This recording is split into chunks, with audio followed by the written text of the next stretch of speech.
Poštovani gledaoci, pratite Info Novi Grad. U nastavku pregled sadržaja emisije. U naselju Zabrđe u toku realizacija dva značajna projekta. Regulacija Lepeničkog potoka te priključenje oko 55 stambenih objekata na novu vodovodnu mrežu. O tradicionalnoj bosanskoj kuhinji, ali i pokretanju vlastitog biznisa u općini Novi Grad razgovarali smo sa Bejdom Alajbegović, koja je otvorila aščenicu u naselju Alipašino polje. Bled Sarajevo, Sarajevo Bledu, učenici iz Slovenije i gradonačelnik Bleda posjetili Novogradsku osnovnu školu Mehmedalija Makdistar. Obilježena 31. godišnjica ubistva 9 nevinih građana u ulici žrtava fašizma te ubistvo učiteljice Fatime Gunić i 3 njenih učenika.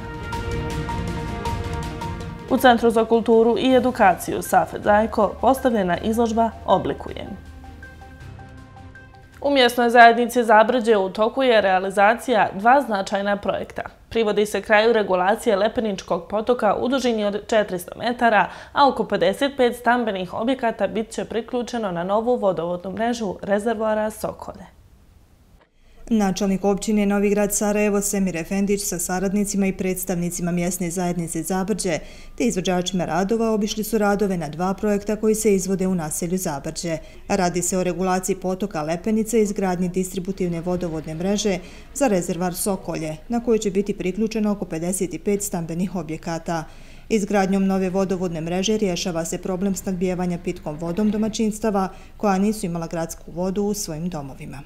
Mi smo ovdje imali jedan dio primarnog vodovodnog sistema od azbestnih cijevi koji se sada mijenja daktil cjevovodom, a ono što je najvažnije, kroz izgradnju rezervoara Sokolje u stvari stekli su se preduslovi da gornji dijelovi naselja Zabrđe dobiju uopće gradsku vodu. Oni su do sad imali neke improvizovane sisteme prepumpavanja, u ljetnim mjesecima služba civilne zaštite putem cisterni dovozila je vodu.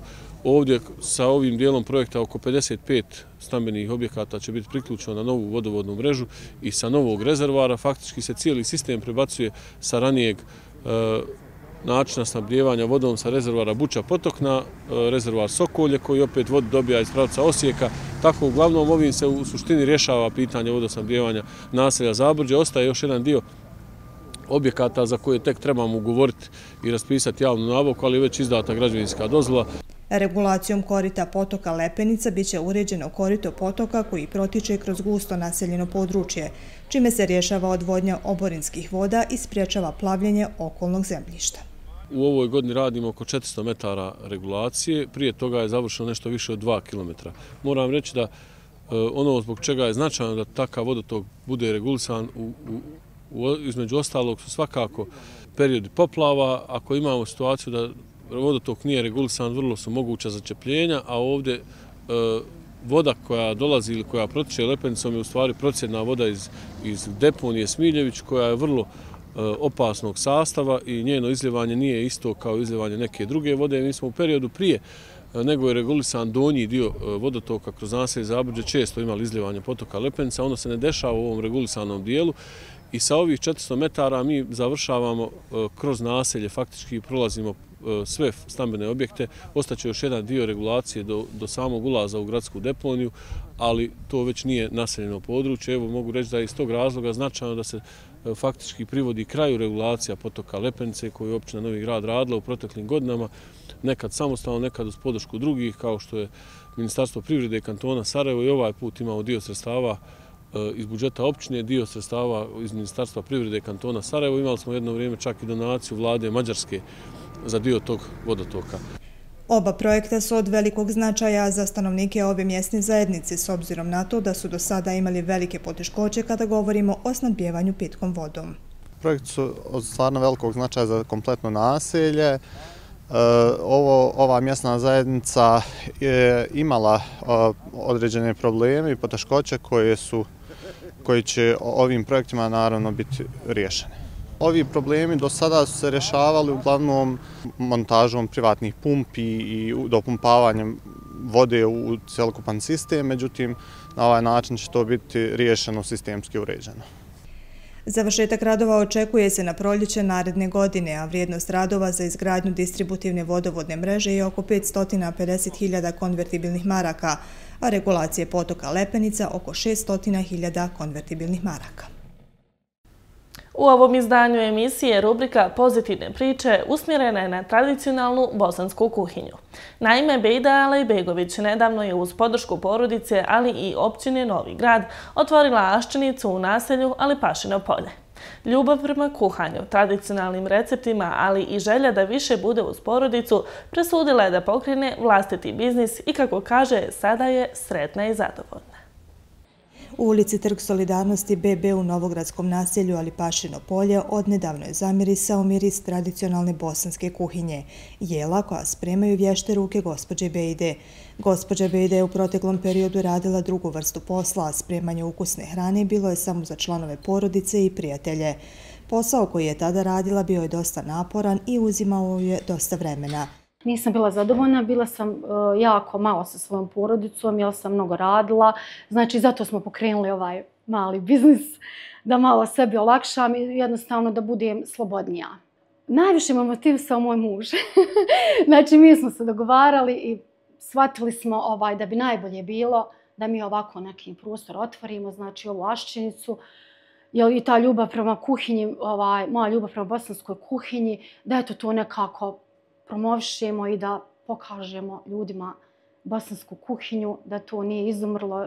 S pomoć svoje porodice, koji su mi velika podrška, znači moj muž i moja djeca, mi smo tu, evo, kako da kažem, ostvarujemo taj naš san i hvala Bogu uspjeli smo u tome, znači lagano. Idemo dobrim stopama, kako bi se rekla, jel? Ljubav prema kuhanju rodila se još u danima djetinjstva u osnovnoj školi, kada je uz svoju majku počela da kuha i da ujedno pravi svoje prve korake u kuhinji. Moji roditelji su uvijek kuhali, znači uvijek je bilo pristupačno, znači to jelo na kašiku. Tako da je to od samih malih nogu krenula s tim. Kad sam se udala, znači naravno opet sam kuhala i tako da vremenom se to znači usavršilo. Uz podršku porodice i općina Novi Grad Sarajevo je ta koja već duži niz godina pruža podršku onima koji se odluče na pokretanje vlastitog biznisa, što vlasnicima predstavlja veliku olakšicu. Oni su nam pomogli, to je tačno, znači mnogo nam je to značilo, lijepo od njih, hvala im. A evo kako protiče jedan radni dan gospođe Bejde u pripremi jela. Ujutro dođemo rano, znači kupimo namirnice, sve što nam je potrebno za taj dan kuhanja, znači 5-6 određenih vrsta jela koje pravimo.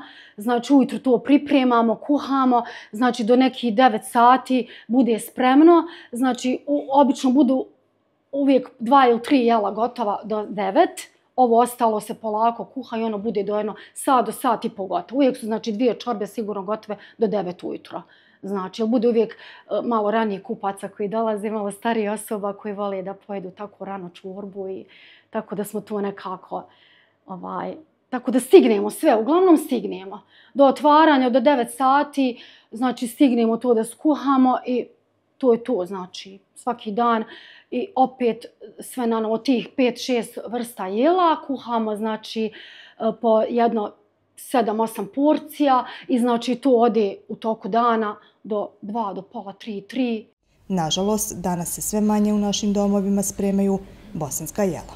Mogu reći da je bosanska kuhinja da izumire, nažalost. Znači, puno je lanaca ovih nezdrave ishrane, znači puno je lanaca brze hrane, kako bi rekla.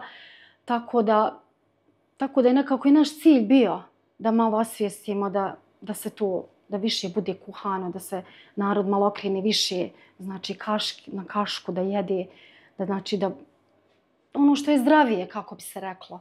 A evo koja je to poruka gospođe Bejde svima onima koji imaju volju i želju za pokretanjem vlastitog biznisa i ostvarenja životnog sta. Ja preporučam da krene znači, svojim znači, srcem i da krene znači, ono što misli da mu je ispravno i da ta želja, znači ono što želi, da to, ako Bog da ostvari, znači da krene. Jer sve je rizik u životu.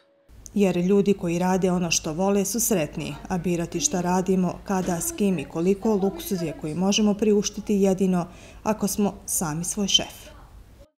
U Novogradskoj osnovnoj školi Mehmed Alija Mak Dizdar organizovan je svečani prijem gradonačelnika općine Bled i učenika osnovnih škola iz Slovenije. Cilj međunarodnog projekta Bled Sarajevu, Sarajevo Bledu je promovisanje ovih gradova posebno među učenicima te bogatstva različitosti. U osnovnoj školi Mehmed Alija Mak Dizdar upriličen je svečani prijem za učenike i nastavnike iz osnovne škole profesor dr. Josip Lemlja Bled, koji zajedno sa gradonačelnikom Antonom Mežanom od 11. do 15. novembra borave u posjeti u okviru programa školskog bratimljenja i saradnje između ove dvije škole.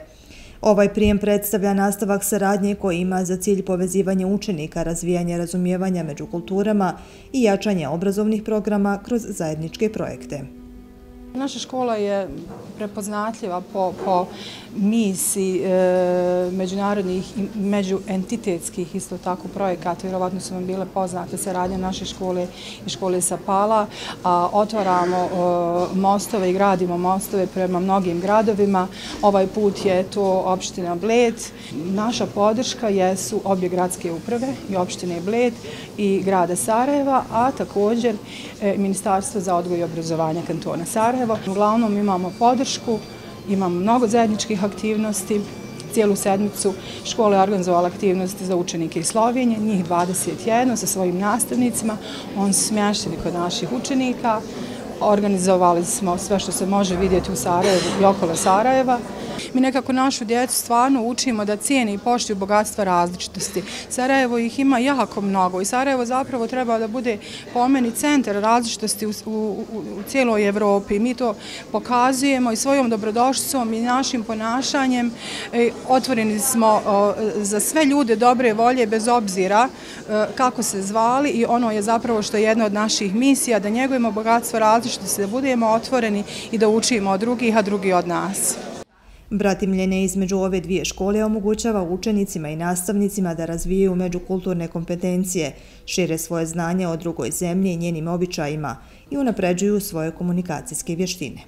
Bled je grad koga svi znaju i zbog toga hoćemo da i naši učeniki znaju šta je izvan Bleda, ne samo na Bledu, i zbog toga smo se dogovorili da ćemo imati suradnju sa više krajevima i jedan od tih je Sarajevo i drago nam je baš Sarajevo jer to je moj omiljeni kraj jer ja sam bio tu sad već 7 puta i doći ću još, ali sigurno je tako da naši učeniki će još sigurno pamtiti to da su bili sad tu u Sarajevu i posle 50 godina. Ove aktivnosti ne samo da unapređuju obrazovno iskustvo učenika, nego i podstiču kreativnost, timski rad i otvorenost prema novim idejama. Godine prolaze, sjećanja ne blijede, a bol je sve jača. Trojica nedužnih dječaka, Adis Mujalo, Vedad Mojkanović i Feđa Salkić, danas bi imali 38, odnosno 40 godina. Ubijeni su zajedno sa učiteljicom Fatimom Gunić za vrijeme nastave u improvizovanoj učionici u naselju Alipašino polje. I ove godine su se porodica, rodbina i prijatelji ubijenih uz brojne delegacije i učenike sarajevskih škola okupili kako bi odali počast ubijenim sugrađanima, te se još jednom podsjetili najtužnijeg perioda našeg grada, njegove 4-godišnje opsede u kojem je ubijeno više od 11.000 građana, među kojima više od 1.600 djece. Cvijeće na spomen obilježje u ulici Trg Zavrobiha pored porodica ubijenih položile su i delegacija općine Novi Grad Sarajevo, grada Sarajeva, općinskog vijeća Novi Grad, Udruženje roditelja ubijene djece opkoljenog Sarajeva 92-95, Unija civilnih žrtava rata kantona Sarajevo, Mreža za izgradnju mira, Savjet mjesne zajednice i građani B faze Alipašinog polja, kantona Sarajevo, rodbina i prijatelji poginulih. Direktorica osnovne škole Fatima Gunić Azra Tucaković ovom prilikom je istakla da je ovo jedan od najznačajnijih datuma za školu. I vi već znate, zna javnost, da mi obilježavamo svake godine svirepo ubijstvo, naglasit ću, učiteljice Fatime Gunić, njenih učenika Vedada, Feđe i Adisa. Svake godine ponovo proživljavamo ovaj gubitak. Dosta radimo na kulturi sjećanja kod naših učenika, tu je prvenstveno odgojna komponenta. Radimo na kulturi sjećanja, ali isto tako i na toleranciji među drugima različitim. Vi znate da je u našoj školi otvorena spomen učionica svakodnevno učenici imaju pristup toj učionici i mogu da se podsjete na ta ratna zbivanja i kako su stradali njihovi vršnjaci i učiteljice. Ovo je jedan od najbrutalnijih zločina nad djecom u opkoljenom Sarajevu od 1992. do 1995. godine. Djeca koja su bila na času sa svojom učiteljicom. U tim takvim okolnostima, kada je ovdje u ovom gradu tokom opsade bio jedan pakao, škole su odlučile da nastavi sa nastavom, da djeca ne gube vrijeme i roditelji su prihvatili tu ideju. I evo ovdje je počinjen jedan stravičan zločin, ubijena je učiteljica i njeni učenici, 3 učenika, 24 učenika je teže i lakše ranjeno i rekao bi da je to jedna simbolika tog vremena stradanja nevinih građana ovog grada, posebno djeci. U obavezi smo da ovakva sjećanja čuvamo, da prenosimo na mlađe generacije, posebno iz razloga što još uvijek nema u školskim programima tog dijela historije 90. godina i pored ovog trebamo nastojati još kroz druge oblike da edukujemo djecu, jer oni koji ne znaju za svoju historiju, prošlost, ne mogu očekivati ni lijepu budućnost. Prema tome, mislim da je vrijeme da, ako ne u programima, da škole organizuju povremeno predavanja, da govori osobe koje su iz tog vremena, koji imaju saznanja i da ta saznanja prenose na učenike osnovnih i srednjih škola.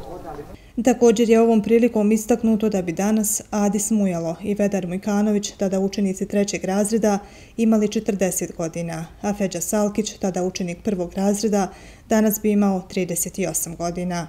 Ali agresor im je oduzeo pravo na život. Oni će ostati vječni spomen na najteži period Sarajeva, na herojsku borbu i otpor kako bi danas naša djeca bila slobodna i sa tugom i ponosom se sjećala svojih nevino ubijenih vršnjaka. Inače, ovaj dan se obilježava kao i dan mjesne zajednice Alipašino polje B1. Na sjednici kolektivima i pojedincima uručene su zahvalnice za doprinos u razvoju ove mjesne zajednice. Na spomen obilježju u naselju Otoka u ulici žrtava fašizma kod broja 12 obilježena je godišnjica ubistva 9 sugrađana koji su stradali dok su čekali humanitarnu pomoć. 10. novembra 1993. godine sa agresorskih položaja u Nadžarićima ispaljene su 3 granate koje su prekinule živote 5 djece, dok je 38 osoba teže i lakše ranjena. Ovdje mi je ubijena čerka Amina Ječa, koja je imala 9 godina, na mojim rukama izdahla. Svake godine, 31 godina, svake godine je jača bol. Ali zaboraviti je ne možemo nikada, ne samo nju, nego svu djecu koja su ubijena u ovom opkoljenom gradu Sarajevu 1992-1995. Želim im sve najljepše na onome svijetu, nama sabor i kabor. Polaganjem cvijeća, učenjem Fatihe i minutom šutnje počast žrtvama odale su porodice stradalih građana, delegacija općine Novi Grad Sarajevo, kantona Sarajevo, grada Sarajeva, predstavnici udruženja roditelja ubijene djece opkoljenog Sarajeva 92-95, Unija civilnih žrtava kantona Sarajevo, udruženje civilnih žrtava rata Svjetlost, predstavnici mjesne zajednice Otoka, učenici osnovne škole Mehmed Alija Magdizdar, učenici osnovne škole Osman Nakaš i učenici javne ustanove 3. gimnazija, predstavnici političkih partija, prijatelji i građani. Moramo se sjećati. Kultura sjećanja je vrlo bitna za budućnost, jer kad se sjećamo, pamtimo, ali nikad ne zaboravimo. Šta reći? Egzekutori, srpski agresori koji su ubili nedužne građane ovog grada, nisu procesuirani. Po komandnoj odgovornosti osuđen je general Galić, pukovnik Milošević. Ali sami egzekutori koji su ispalili granatu, koji su pucali snajpera, ubijali 1425 dana nedužne građane našeg grada, nisu još procesuirani. Problem je kod tužilaštva svih nivoa vlasti, kako kantonalnog, tako tužilaštva Bosne i Hercegovine. Mislim da je krajnje vrijeme došlo da se ti egzekutori procesuiraju, da dobiju zasluženu kaznu. Jer ono što je pretrpio grad Sarajevo, to je najduža opsada u istoriji ratovanja. Ragib Hećo, otac 9-godišnje Amine Hećo, prisjetio se tog kobnog dana 1993. godine, kada je njegova kćerka, čiji su snovi i djetinjstvo prekinuti na surov način, izgubila život. Bol zbog tog tragičnog događaja, iako su prošle 3 decenije, ne prestaje. Kako čovjek stari, ima osjećaj da sam nešto ostao dužan prema njoj. Ali mojim mogućnostima koje su bila 1993. godine, znamo svi kako je bilo. Što sam imao, to sam nadavao i pružio. I tako, teško mi. Šta živjeti se mora. Tog tužnog dana živote su izgubili Elma Geko, Slavojka Govedarica, Semir Hasita, Amina Hećo, Ajdin Hodžić, Ibrahim Huskić, Vinko Lončar, Silvio Mačorović i Božidar Šuka. Vajar, kipar ili skulptor svoja djela stvara u 3 dimenzije. U njegovom radu značajan dio imaju i ruke, jer vajar oblikuje. I baš pod tim nazivom u Centru za kulturu Safet Zajko otvorena je izložba na kojoj su predstavljeni radovi učenika Srednje škole primijenjenih umjetnosti Sarajevo sa odsjeka vajarstva. Srednja škola primijenjenih umjetnosti predstavila je najuspješnije radove sa odsjeka vajarstvo pod mentorstvom profesorice Lejle Čehajić, profesora Adisa Lukača i profesora Danila Krese. Osnovni elementi u vajarstvu su volumen i prostor, obzirom da vajar pri oblikovanju skulpture automatski oblikuje i prostor. Ovaj put smo htjeli predstavljati naš odsjek vajarstva. Došli smo ovdje sa 11 skulptura za koje smo smatrali da su onako tematski poprilično i različite i šarene, da bi jednostavno vi vidjeli šta to naši učenici rade na tom odsjeku. Pa ja moram reći da je najveći izazov napraviti skulpturu. Od svih stvari, umjetnosti koje radimo u našoj školi, ipak je to nešto što je realno, što je opipljivo. Dakle, zadaci su obično takvi da radimo po živom modelu, vrlo često, ili po gipsanom modelu. I onda vi dobijete taj model koji morate prenijeti onako kao da je živ, mi kažemo. Tako da je to jedan veliki izazov i moram reći da je dosta zahtjeva fizičkog posla, da ste u fizički aktivni uključeni, a nadamo se da će upravo ta neka dublja priča, dublja likovnost koja se nalazi u ovim skulpturama privući nekog da upravo upiše odsjek vajarstva, koji je onako zaista perspektivan i kod nas puno toga ima da se uradi što se tiče posla vajara. Cilj projekta je razvijanje kreativnosti i likovnosti, što u krajnjem ishodu treba potaknuti znatiželju posmatrača i omogućiti razmjenu ideja i emocija. Riječ je dakle o klasama vajarstva i klasi vajarstva na obradi metala.